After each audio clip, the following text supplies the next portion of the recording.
Oi, gente, boa tarde, tudo bem? Sou o Ricardo, eu sou aluno aqui do curso de Letras da FURB. Hoje a gente está na terceira fase.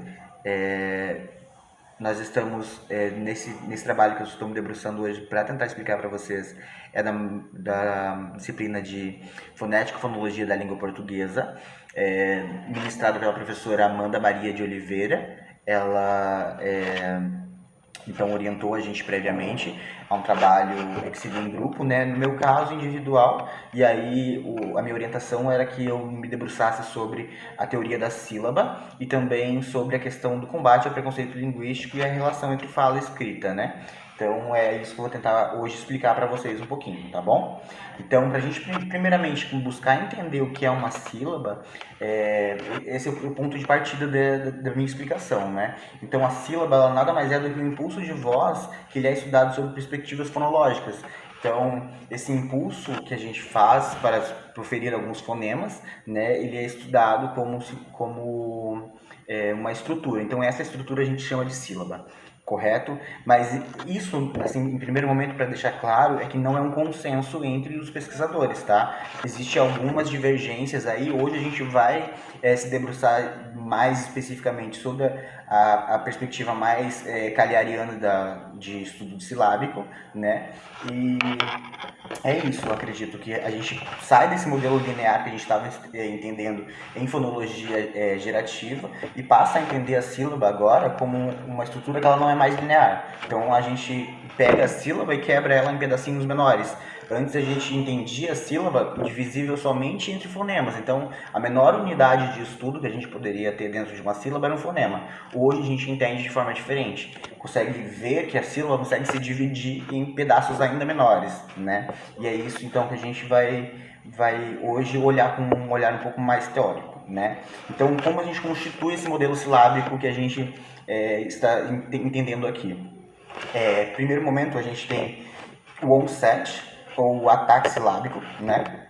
Que ele faz uma escalada. Esse onset, ele tem que ser constituído por uma consoante, tá? Então a gente escala com esse onset até o pico silábico ou o núcleo silábico, que é a vogal. Esse núcleo da sílaba, ou esse pico silábico, precisa ficar bem entendido que ele tem que ser preenchido por uma vogal, né? E nesse modelo não linear de compreensão silábica, a gente tem uma descida.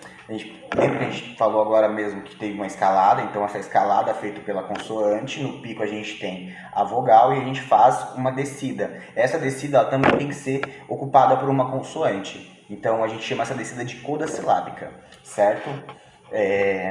Partindo disso, né, a estrutura mais simples que a gente tem hoje no português brasileiro é consoante e vogal, né, CV, CV, aonde a gente constitui hoje a língua portuguesa de 19 consoantes, são 7 vogais. Fazendo uma conta rápida, a gente consegue entender que são 133 combinações possíveis. Dentro dessas combinações, a gente tem aí algumas variações, né? Mas esse é o modelo mais simples de estrutura silábica, né? É consoante, e vogal.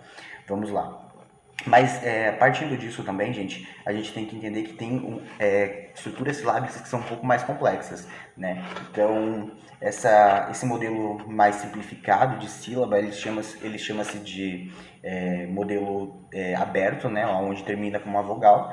E aí não tem segmento depois disso, né? Quando a gente parte para um complexo, a gente entende ele como um onset complexo ou então uma coda complexa. Mas assim, Ricardo, o que é uma coda complexa? O que é um onset complexo? Eu vou explicar para vocês. Calma, vamos lá. O onset complexo ele é constituído por duas consoantes. Só que a primeira consoante ela pode ser qualquer uma da língua portuguesa. A segunda posição da consoante ela tem que ser preenchida no onset por R ou L. Só essas duas vogais conseguem ocupar a segunda posição no onset complexo. Tá? Já no caso da coda complexa, a gente tem um pouco mais de possibilidades, tá? Então, a primeira consoante na coda complexa, ela pode ser constituída por uma infinidade de consoantes que a gente tem aí, são 19, né? Só que a segunda consoante na coda complexa, ela tem que ser preenchida por uma dos quatro arquifonemas que a gente tem na língua portuguesa, que é S, R, L e N. São essas quatro possibilidades que a gente tem hoje disponíveis, né, dentro da língua, que fazem essa combinação para uma coda complexa, certo? Eu acho que isso ficou bem claro, né, gente? Então, guardar essas informações todas, entendendo isso, a gente consegue ver que há um processo de silabação que ele parte de uma parte que é mais simples, onde qualquer falante natural de língua portuguesa consegue proferir essas sílabas, e tende a rumar para um rumo mais complexo, no caso ali, como eu expliquei para vocês, do onset da coda complexa. Esse processo de complexidade, para alguns falantes de língua portuguesa, ele não se desenvolve da mesma forma que se desenvolve em outros, né? E por isso a gente tem alguns processos orais, né, de oralidade, que ficam bem marcados esta questão da simplificação do complexo. Ou seja, em algumas situações mais complexas de oralidade, enfim, de proferir essas sílabas, o falante de língua portuguesa tende a simplificar isso, entende? Para aquilo que ele consegue proferir. Então, por exemplo, velha, lha, esse fonema lha, ele é substituído por um i. Então, algumas pessoas vão substituir de uma forma de simplificação por um i. Então, velha vai se transformar em veia, entende? Outro exemplo disso é a troca do R pelo L, né? Ou então o apagamento do R. Então, quando a gente fala problema, algumas pessoas conseguem proferir esse tipo de sílaba sem nenhum tipo de complexidade. Para outros falantes de língua portuguesa, esse ble, esse onset complexo de B seguido de L, para eles é um grande problema, de verdade, né? Então, ele se transforma num problema, ou seja, um apagamento do R, do primeiro R na primeira sílaba, e uma substituição do L na segunda sílaba por um R. Então, essa característica foi muito marcada, né? Ou então, em alguns casos também ocorre um fenômeno que a gente entende como hipercorreção. O que é a hipercorreção? A hipercorreção é quando um falante ele não tem domínio completo sobre a língua que ele fala e ele não tem domínio sobre a estrutura normativa da língua e tenta, a todos os modos e todos os seus recursos, se enquadrar dentro desses padrões normativos.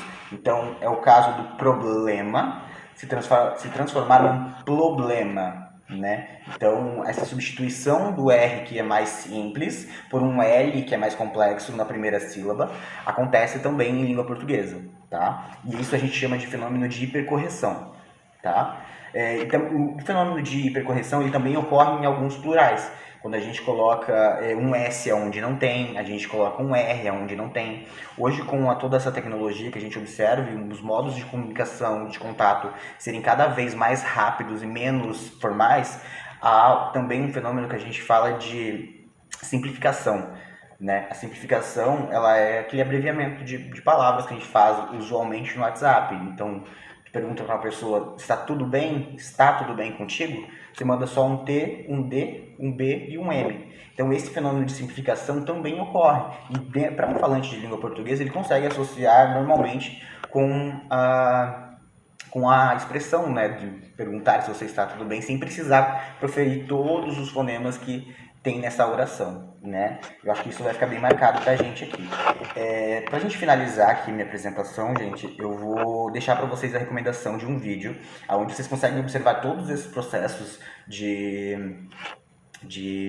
oralidade, tá? E dentro de uma única entrevista que é feita com uma senhora que ela está em processo de alfabetização e ela tem já alguns, acho que 50 anos por aí, e ela consegue demonstrar na oralidade dela todos esses fenômenos que eu estou descrevendo para vocês aqui, tá? Porém, eu quero que vocês prestem bastante atenção na legenda do vídeo. Na legenda do vídeo vocês vão conseguir ver que quem transcreve de uma forma de português normativo, né? Então, você ler o que a falante de língua portuguesa diz é uma coisa. Agora, você ouvir o que ela fala, essa relação de que ela fala com o que é transcrito é completamente desassociada. Então, eu gostaria que vocês vissem e olhassem com esse olhar mais crítico, como eu também percebi.